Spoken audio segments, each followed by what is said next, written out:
الصين عملتها من جديد وقلبت طاولة الذكاء الاصطناعي. التحديث الجديد من بيت دانس السيدنس 2.5 نزل رسميا، وده بقى بيخليك تعمل مشاهد سينمائية في غاية الروعة، بيوصل المقطع الواحد فيها ل 30 ثانية مع تحكم خيالي. تعال بقى نجرب الموديل ده داخل ورك فلو متكامل. طبعا موديلات الذكاء الاصطناعي والمواقع بقت مالية الدنيا في انتاج الفيديوهات، لكن المشكلة اللي كانت دايما بتقابلنا هي العشوائية. كنا نقعد نعمل مقاطع فيديو صغيرة ونقعد نجمع حاجات مش لايقة على بعض خالص. لكن النهارده بقى انا هخليك تشتغل في بيئة عمل كلها مترابطة، فيها الفيديو ايجنت او وكيل الفيديو بيعمل كل حاجة بنفسه وبيربط بين النماذج عشان يطلع لك فيديو متسق بشكل غير عادي. الميزة بقى ان احنا هنستخدم الموديل الجديد السيدنس 2.5، وده بقى ثورة حرفيا في توليد الفيديوهات. هتشوف انك تقدر تعمل فيديوهات طويلة جدا، المشهد الواحد بيكون 30 ثانية وبيطلع بشكل غير عادي مع حركية مش طبيعية. الفيديو ده كنز، فلازم تركز معايا قوي فيه. جاهزين؟ انا معاكم ابراهيم مهدي، ويلا بينا نبدأ الشرح.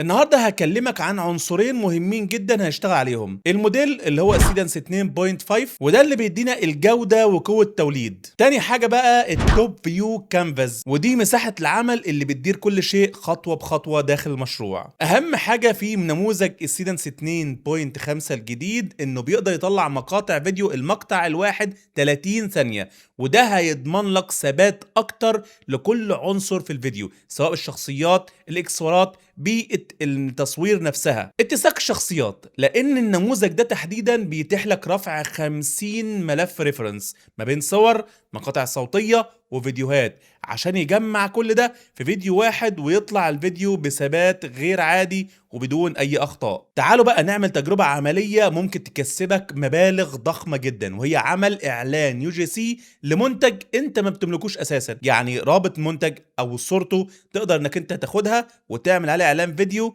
والاعلان ده تقدر تنشره مع رابط الافليت بتاعك وتكسب كتير جدا من غير ما تمتلك اي منتجات. لما بنفتح موقع التوب فيو بندخل هنا كده على الكانفاس، بعد كده بتديله رابط المنتج سواء من امازون او اي موقع شراء اخر، او بتديله صور للمنتج. ممكن ترفع له مقاطع صوتيه لو انت شارح بصوتك، او انت صممت المقطع الصوتي بشكل مستقل خارج الموقع. كمان لو عندك مقاطع صغيره للمنتج نفسه ممكن ترفعها في الريفرنس عشان يدمجها في النهايه ويطلع لك بفيديو جبار. بعد كده بتكتب له جمله واحده في المطالبه لشكل الفيديو اللي انت عايزه، وبعد كده هتشوف بقى ان الايجنت او الوكيل هيبدا خطوه بخطوه يكتب لك السكريبت، يحدد لك المشاهد، وبعد كده ينشئ لك الصور، الريفرنس نفسها، الاكسسوارز والاماكن وبيئه التصوير والشخصيات، وصور للمنتج رائعه جدا. وكمان بيدي لك المطالبات الخاصه اللي هو عملها عشان لو عايز تعدل اي تفصيله بصريه قبل الريندر النهائي. في مرحله توليد الفيديو بقى بتختار النموذج الجديد العملاق السيدنس 2.5، لان ده هو كده بقى محور الفيديو النهارده، عشان يولد لك اللقطات بتاعه الفيديو وتشوف السلاسه الغير عاديه في الحركه، وتشوف كمان الانيميشن والاضاءه وكل شيء بتفاصيله في الفيديو. If your AI can talk about the work but still leaves you to do everything yourself, you need to see this. This is PlugClaw. It is not a regular flash drive. It is a thumb-sized AI computer. Plug it into your phone, tablet, or computer, and your private AI workplace is ready to go. It can open apps, handle messages, organize files, and run complete workflows instead of making you jump between apps. Ask it to prepare you for a meeting, organize your day, or run a task later. It actually gets things done. What I really like is that the same workspace, skills, memory, and data can move with you from one device to another. It has its own processor, memory, and storage, so the AI stays isolated from your main device. What it processes and remembers stays inside its encrypted storage. Unplug it, and it leaves to a tiny aluminum device you can carry anywhere. You buy the hardware once, there is no monthly subscription, and you only pay for what you use. If you want an AI that actually gets things done, check out PlugClaw. The product link is in the channel bio.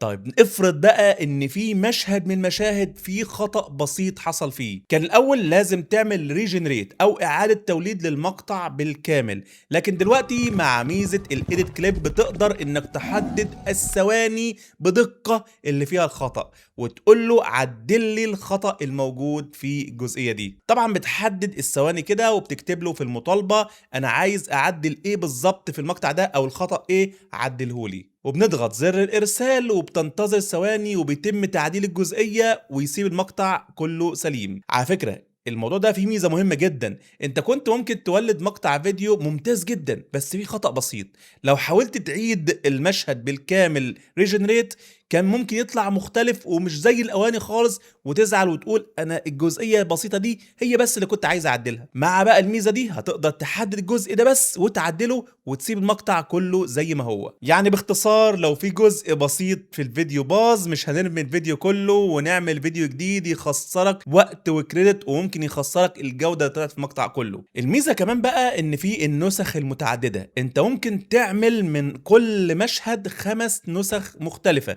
عشان مثلا عايز تعمل 5 هوكات مختلفة وتختار الهوك اللي يعجبك فيهم. كمان في ميزة إضافية جدا وهي إنك تحفظ الورك فلو كسكيل. يعني نفترض انك عملت كده ورك فلو وطلع جامد قوي وعايز تحتفظ بالهويه البصريه للورك فلو ده، انت ممكن تحفظه كمهاره سكيل عشان بعد كده لو جبت منتج تاني هتعمل استدعاء للسكيل ده ويعمل لك الفيديو كله بنفس الورك فلو القديم عشان ما تقعدش تبذل مجهود جديد وعشان كمان تحافظ على هويه بصريه لفيديوهاتك. نيجي بقى لنقطة مهمة جدا، خطط الأسعار. الموقع ده عامل عرض خاص رائع جدا على الخطة السنوية الألترا، وهي إنه بيديلك 60 يوم استخدام غير محدود لنموذج السيدنس 2.5 والسيدنس 2.0. مش بس كده يا باشا، ده بيديلك استخدام غير محدود طول السنة لنموذج الجديد الوان 3.0 والميني ماكس اتش 3 والجي بي تي ايمج 2 مع تكلفة توليد لنموذج ال 2.5 هي الأرخص على الإطلاق. أنا شخصيا شايف إن التوب فيو كانفاس هو مش مجرد موقع عادي، ده بيئة عمل متكاملة مهمة جدا لصناع المحتوى وصناع الإعلانات وأصحاب مواقع التسويق الإلكتروني. دلوقتي تقدروا تجربوا الموقع من خلال الرابط اللي هسيبه لكم في الوصف وأول تعليق. لكن لو دي أول مرة تتابعنا يا ريت تدعمنا بالاشتراك ولايك وتفعل الإشعارات عشان يوصلك إشعار لما بقدم حلقة جديدة. أشوفكم فيديو جديد، سلام.